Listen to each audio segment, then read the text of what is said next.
반갑습니다. 장기 투자하는 바더 장뚜빠입니다. 자, 지금 테슬라 폭락 경고까지 나오면서 밤잠 설치는 주주분들 많으시죠?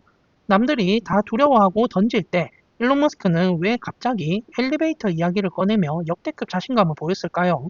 오늘 영상 보시면은 지금 쏟아지는 악재들 속에서 테슬라가 몰래 준비 중인 100만 대 로봇 제국의 소름 돋는 빅피처를 알게 되실 거고요. 불안감을 확실한 투자 수익으로 바꿔드릴 테니까 자, 끝까지 집중해서 들어주세요. 자, 본격적인 시작에 앞서 구독과 좋아요, 알림 설정이 영상을 만들 수 있는 가장 큰 원동력입니다. 바로 시작해 볼게요.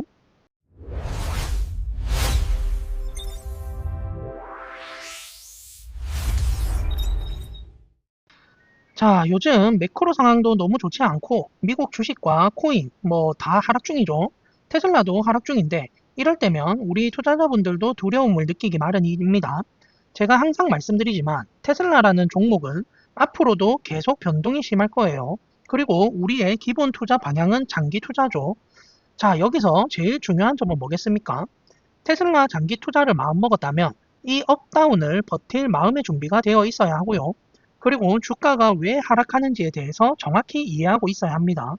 결론부터 말씀드리면 테슬라 주가가 떨어졌다고 해서 우리가 투자하는 회사에 문제가 있는 건 전혀 아니라는 겁니다.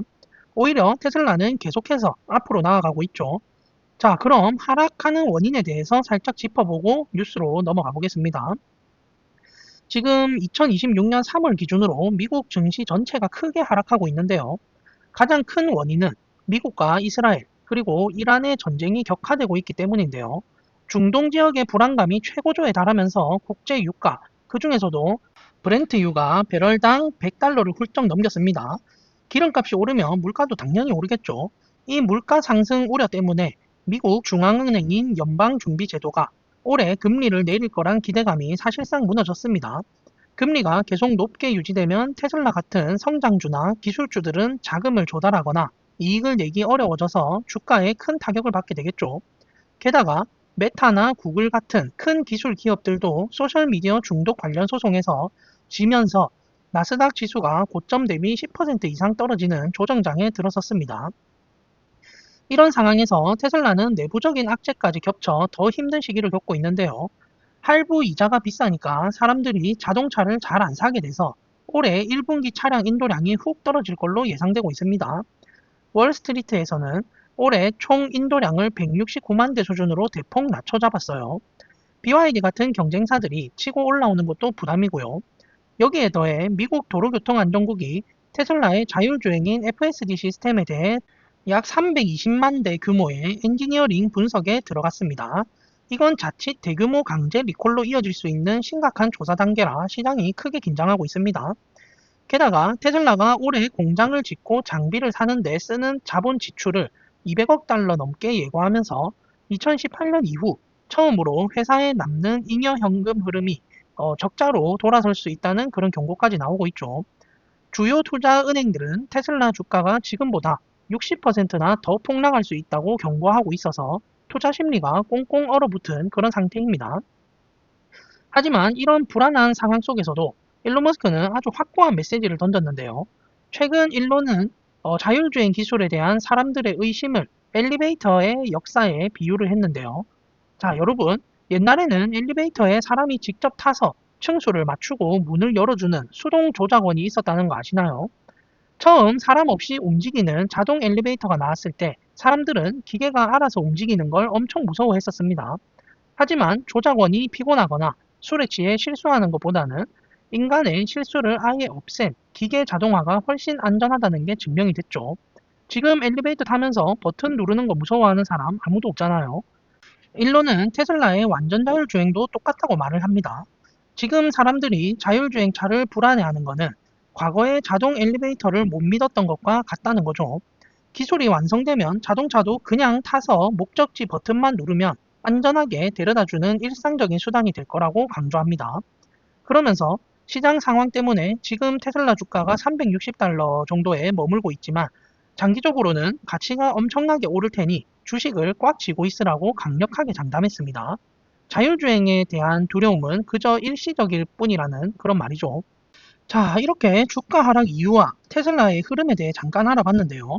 여러분, 이 회사의 대표가 자기 회사는 장기적으로 엄청 오를 테니 꽉 쥐고 있으라고 장담까지 하잖아요. 과거로 돌아가 봐도 일론 머스크는 항상 테슬라 주식을 꽉 쥐고 있으라고 강조했었어요. 팩트는 지금 돈 벌고 있는 사람은 그 시간들을 버틴 사람들이라는 겁니다. 구독자 여러분들도 계속해서 제 채널에서 뉴스를 들으시고 공부하시면서 저와 함께 투자를 이어나가시면 나중엔 결국 수익이 쌓여 있을 거예요. 그러니 너무 흔들리지 마시고 두려워하지 마시고 계속해서 투자 이어나가시면 되겠습니다. 자, 그럼 뉴스로 한번 넘어가 볼게요. 자율주행처럼 완벽한 AI 기술이 일상화되려면 결국 엄청난 컴퓨터 두뇌, 즉 반도체가 필요한데요. 이 시장에서 아주 흥미로운 초대형 계약 소식이 있었습니다. 클라우드 시장 1위인 아마존이 AI 반도체 1위인 엔비디아와 클라우드 역사상 최대 규모의 계약을 맺었다는 소식인데요.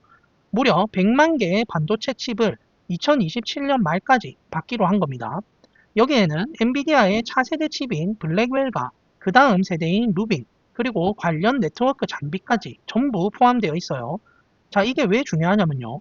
원래 아마존은 비싼 엔비디아 칩 대신에 자신들이 직접 트레이니엄이나 인퍼런시아 같은 가성비 좋은 AI 칩을 만들어서 엔비디아 의존도를 확 줄이려고 했습니다. 하지만 챗 GPT처럼 실제로 사람들에게 답변을 만들어주는 추론 과정에서 AI 수요가 폭발하면서 계획이 틀어졌다고 해요. 전 세계 개발자들이 이미 너무나 익숙하게 사용하고 있는 엔비디아의 소프트웨어 환경인 쿠다를 도저히 벗어나지 못한 겁니다. 결국 아마존도 백기를 들고 엔비디아 생태계의 압도적인 지배력을 인정하며 역대급 주문을 넣을 수밖에 없었던 거죠. 2027년까지 100만 개를 주문했다는 것은 빅테크 기업들의 AI 투자가 아직 끝난 게 아니라 앞으로 수년간 계속될 거대한 흐름이라는 걸 보여줍니다.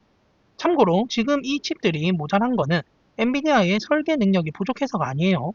대만의 반도체 제조사인 TSMC가 여러 칩을 하나로 정밀하게 묶어주는 그 첨단 포장 기술, 패키징을 담당하는데요. 이 생산 능력이 한계에 부딪힌 게 전 세계 AI 칩 공급의 가장 큰 병목 현상이라고 합니다. 이런 글로벌 AI와 자율주행의 거대한 파도 속에서 우리나라 기업인 현대자동차도 획기적인 생존 전략을 발표했는데요. 현대자동차가 전기 주주총회에서 더 이상 차만 만드는 전통적인 제조사가 아니라 소프트웨어와 AI를 기반으로 한 기술 기업으로 완전히 진화하겠다고 선언을 했습니다. 차를 만드는 기본기는 탄탄하게 유지를 하되 자율주행, 로보틱스, AI로 사업을 크게 넓히겠다는 거죠. 이를 위해 엔비디아 그리고 구글의 자율주행 자회사인 웨이모 같은 세계 최고의 기업들과 적극적으로 손을 잡았습니다. 실제로 웨이모의 자율주행 테스트 차량으로 현대차의 아이오닉5를 공급하기로 했는데요. 이건 현대자동차의 전기차 뼈대가 세계적으로 인정받았다는 그런 뜻이기도 합니다. 또 하나 놀라운 거는 현대차가 인수한 보스턴 다이나믹스의 그 사람 모양 로봇인 아틀라스를 실제 공장 생산 라인에 투입하고 2028년까지 1년에 3만 대씩 로봇을 양산하겠다고 밝혔습니다. 테슬라가 그 공장에 자체 휴머노이드 로봇 옵티머스를 투입하겠다고 한 것과 정면으로 맞붙겠다는 선언이나 다름없죠. 자회사인 그 포티투닥과 모셔널에 지속적으로 투자하면서 국내에 자체 AI 데이터 센터까지 짓는 그런 전방위적으로 움직이고 있다고 보시면 되겠습니다.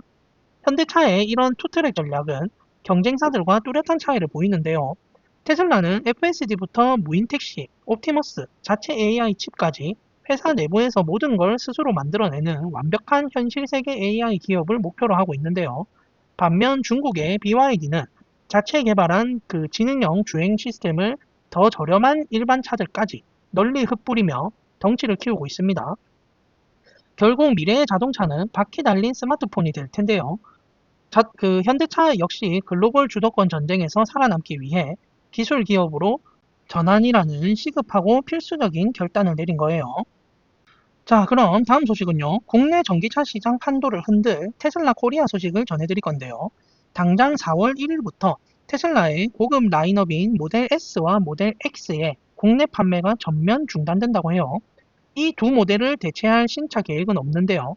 테슬라는 2026년 2분기 안에 미국 프리몬트 공장의 모델 S와 X 생산 공간을 1년에 100만 대의 휴머노이드 로봇 옵티머스를 생산할 수 있는 공장으로 완전히 바꾼다고 선언했죠. 자동차 생산을 일부 포기하더라도 로봇 생산 능력을 폭발적으로 키우겠다는 테슬라의 무서운 전략 변화인 거죠. 기존 모델 S와 X 차주분들은 생산 중단과 상관없이 부품 가격이나 수리, 보증 범위가 그대로 유지된다고 하니 걱정 않으셔도 되겠습니다. 테슬라 코리아는 모델 S와 X를 빼는 대신 당장 4월 1일부터 새로운 무기인 모델 YL을 투입할 가능성이 높아 보이는데요.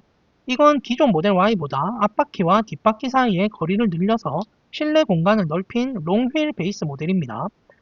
중국에서 생산되고 배터리 용량이 88.2kWh라 상온 기준으로 무려 553km나 주행할 수 있습니다. 차 길이가 기존 일반형보다 17cm나 더 길고 높이도 약간 높아졌어요. 특히 2열이 독립적인 시트로 되어 있고 3열까지 들어가 있어서 이제 6인석 모델로 넉넉하게 탈 수 있는 게 핵심이죠. 최근 테슬라의 모델 Y 호륜구동 모델이 4,999만 원이라는 가격을 앞세워 올해 1, 2월 누적 수입차 베스트셀링카 1위를 싹쓸이 했거든요. 6,400대 넘게 팔리면서 2위인 BMW 520과 격차를 엄청나게 벌렸습니다. 아직 모델 YL의 정확한 국내 가격은 안 나왔지만 배터리도 커지고 덩치도 커진 만큼 기존 후륜구동 모델보다는 비싸게 나올 걸로 보이고 있습니다. 자, 그럼 화제를 돌려서요. 다른 나라 소식들도 한번 보겠습니다. 첫 번째는 사우디아라비아의 엄청난 인공지능 투자 행보인데요. 과거에 이른바 오일머니로 막대한 부를 쌓았던 사우디아라비아가 이제는 국가 경제의 체질을 완전히 바꾸려고 하고 있습니다. 사우디의 인공지능 관련 이니셔티브인 휴메인이 AI 인프라 구축에 무려 1,000억 달러, 우리 돈으로 약 130조 원이 넘는 천문학적인 금액을 투자하기로 결정했습니다. 단순히 돈만 쓰는 게 아니라 구체적인 장비 규모가 엄청난데요. 현재 AI 연산의 두뇌 역할을 하는 엔비디아의 그래픽 처리 장치, 즉 GPU를 60만 개나 사들이고 아마존 웹 서비스가 자체 개발한 AI 칩인 트레이니엄도 15만 개를 확보한다고 합니다. 이걸 다 돌리려면 전기가 엄청나게 필요한데 무려 원자력 발전소 2기 규모에 달하는 2기가와트급의 거대한 AI 슈퍼컴퓨터를 구축할 계획이라고 해요. 여기에 일론 머스크의 xAI, 반도체 기업인 AMD와 퀄컴, 네트워크 통신 장비 기업 시스코, 그리고 소프트웨어 강자인 어도비까지 전 세계에 내놓으라 하는 그런 기술 기업들이 모두 파트너로 참여할 예정이에요. 석유가 중심이던 사우디가 이제는 인공지능 시대의 새로운 석유인 컴퓨팅 연산 능력을 대규모로 매입하면서 글로벌 AI 허브로 도약하려 하고 있습니다. 자, 그럼 이어서요. 중국 전기차 시장 소식으로 넘어가 보면요. 무서운 기세로 성장하던 중국 전기차 업체 BYD에 초비상이 걸렸다는 소식인데요. 작년 BYD의 순이익이 326억 원 위안, 우리 돈으로 약 7조 1천억 원을 기록했는데요. 이게 4년 만에 처음으로 줄어든 수치입니다. 전년 대비 19%나 감소했고 전문가들의 예상치도 밑돌았습니다. 매출은 8,039억 위안으로 조금 늘기는 했지만 증가율 자체가 6년 만에 가장 낮았어요. 특히 작년 4분기 순이익은 무려 38.2%나 급감하면서 3분기 연속으로 이익이 줄어들고 있고 직원 수도 86만 9천여 명으로 1년 전보다 10% 넘게 줄었다고 합니다. BYD가 작년에 공격적인 할인 정책을 펼치면서 판매량 자체는 테슬라를 넘어섰지만 결국 수익성을 희생하며 제 살 깎아먹기를 한 셈이죠. 중국 내부의 경쟁이 워낙 치열하다 보니 올해 1월에서 2월 BYD의 글로벌 판매량은 40만 대 수준으로 전년 동기 대비 35% 이상 뚝 떨어졌고 중국 내 순위도 지리 자동차에 밀려 4위로 내려앉았습니다. BYD의 왕찬푸 회장은 지금 그 신에너지차 산업이 잔혹한 생존 경제 단계를 겪고 있다고 말할 정도인데요. BYD는 이 위기를 돌파하기 위해 올해 중국 이외의 해외 시장에서 130만 대를 팔겠다는 목표를 세우고 해외 공략에 집중할 방침입니다. 중국 기술 기업들이 이렇게 밖으로 뻗어나가려는 가운데 미국은 안보를 이유로 강력한 장벽을 세우고 있는데요. 지난 3월 26일 미국의 톰 코튼 척 슈머 상원 의원과 앨리스 스테파닉 하원 의원이 미국 안보 로봇 법안이라는 초당적 법안을 발의했습니다. 이 법안의 핵심은 미국 연방정부가 중국산 휴머노이드 로봇이나 무인 지상 차량, 즉 사람 없이 땅 위를 순찰하는 로봇 차량을 구매하거나 사용하는 것을 전면 금지하는 거예요. 미국 정치권은 중국산 첨단 로봇의 데이터를 빼가거나 원격으로 해킹할 수 있는 백도어가 숨겨져 있을 위험이 매우 크다고 보고 있습니다. 요즘 로봇들은 단순히 움직이는 기계가 아니라 달린 카메라와 센서로 우리 주변의 엄청난 데이터를 수집하는 강력한 인공지능 기기거든요. 미국은 이런 중국산 로봇들이 미국의 연구소나 경찰, 심지어 일반 가정에까지 들어오는 것을 심각한 스파이 위협으로 간주하고 이를 사전에 차단하기 위해 이런 강력한 규제를 꺼내든 거예요. 반도체와 틱톡에 이어 이제는 첨단 로봇 산업으로 미중 패권 경쟁이 옮겨가고 있는 그런 모습이에요. 자, 마지막으로 올해 초 유럽 자동차 시장에 불어닥친 거대한 변화를 한번 살펴볼 건데요. 2026년 1월과 2월 유럽 연합의 전체 신차 등록 대수는 전년 대비 1.2% 소폭 줄었지만 속을 들여다보면 엄청난 변화가 있습니다. 중동 분쟁 때문에 글로벌 기름값이 폭등하면서 유럽 소비자들이 가솔린이나 디젤 같은 내연기관차를 빠르게 외면하고 친환경차로 넘어가고 있습니다. 가솔린과 디젤 차량의 합산 점유율이 작년 38.7%에서 올해 30.6%로 쪼그라들었는데요. 특히 가솔린차 등록 대수는 23.3%나 줄었다 하고요. 프랑스에서는 절반 가까이 폭락했다고 합니다. 디젤차 점유율은 이제 8.1%에 불과한데요. 반면에 전기로만 가는 순수 전기차 점유율은 18.8%로 껑충 뛰었습니다. 벨기에나 네덜란드에서는 조금 줄었지만 프랑스와 독일에서 크게 성장한 덕분이에요.